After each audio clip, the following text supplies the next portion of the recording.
Hello everyone. Today, under the management theory discussions, I'm going to discuss with you contingency theory. So it is adapting leadership and management styles to the situation. So that means the leadership style, the management style should be adapt to the situation. That is the simple definition of contingency theory.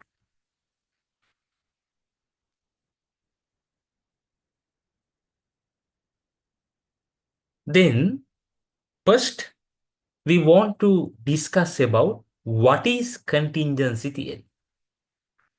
So, contingency theory argues that there is no one best way to manage or lead an organization.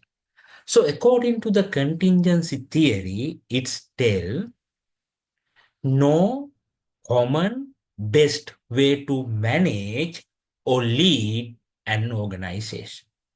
So that means the most effective approach depends on the specific context or situation. So management style, leadership style should be depend on the specific context or situation. No common management style, no best leadership style. So leadership management should be depend on the context and situation.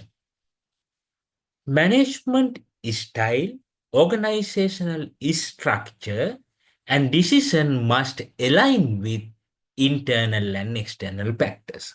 When we consider the organization, there can be several internal factors as well as external factors.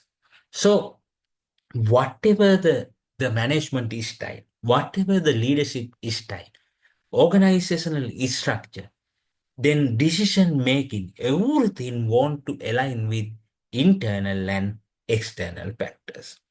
So when summarize this first slide, what we have to tell, so we have to tell no best or no common management or leadership style for the organization. It has to be changed based on the context and situation. So context and situation, when we discuss about that, it can be several internal factors. There can be several external factors. So that is we have to understand. When consider the core principles of contingency theory, the that principles actually there are few principles. First, when we consider the situational fit, management style should suit the situation. That means based on the situation, management style won't be changed. Then leadership flexibility, adapt style to team, task, and environment. So leadership should be adapt to the maybe style to the team, then based on the task and based on the environment. So no universal formula rejects one size fits all model. So no any universal formula, because some concept, some style can be fit for the one organization, it can be fail for the other organization also.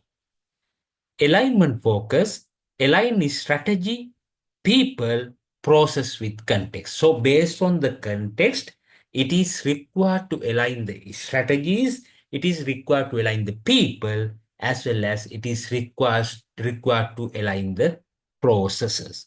So those things usually we called as core principles of contingency theory.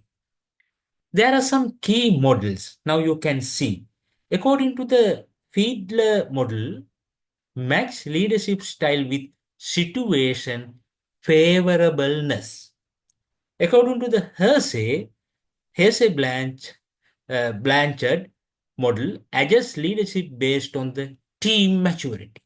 According to the Burns and Steckler, choose mechanistic or organic structure based on environmental stability. So Models also change based in a different persons, different initializations.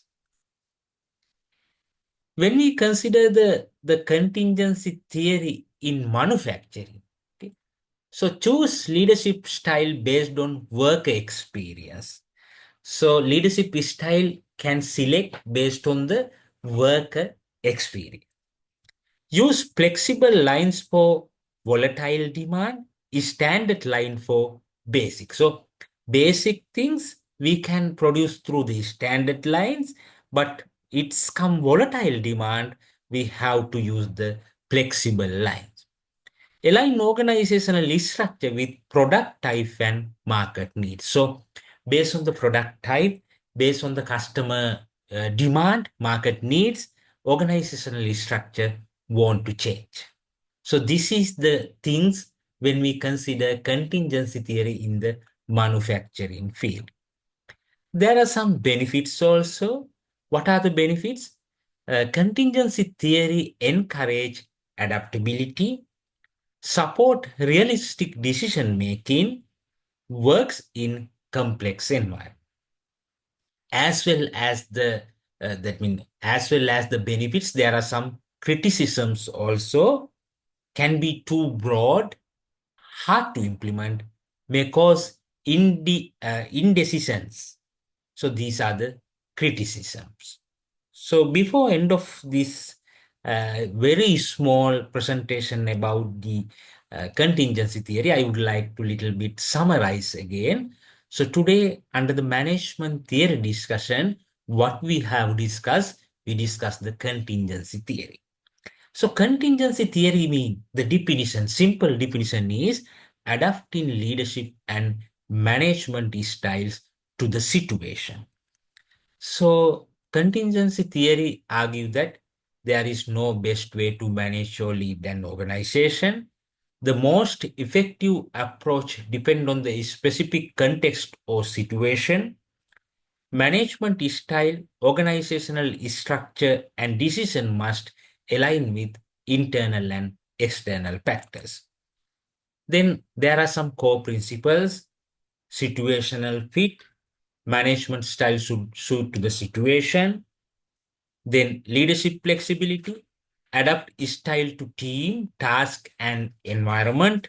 No universal formula, rejects one size fit all models. Alignment focus, align strategy, people, process with the context. These are the key models of contingency theory. The Pidler's model, match leadership style with situational favorableness. Then Hersey Blanchard model, adjust leadership based on team maturity. Burns and Stelker choose mechanistic or organic structure based on the environmental stability. So when we discuss about the manufacturing, the contingency theory, when applying to the manufacturing, choose leadership style based on work experience, use flexible lines for volatile demand, standard line for basics, align organizational structure with product type and market needs. There are some benefits as well as criticism. So benefits are encourage adaptability, support realistic decision making, works in complex environment. Criticism can be too broad, hard to implement, may cause indecisions. So now I think you may have some rough idea about the contingency theory. So I'm expecting to meet you again with another manufacturing management theory discussions. Uh, I think this is very helpful to all of you to learn about manufacturing theory. So expecting to meet you with another video as soon as possible. Thank you very much.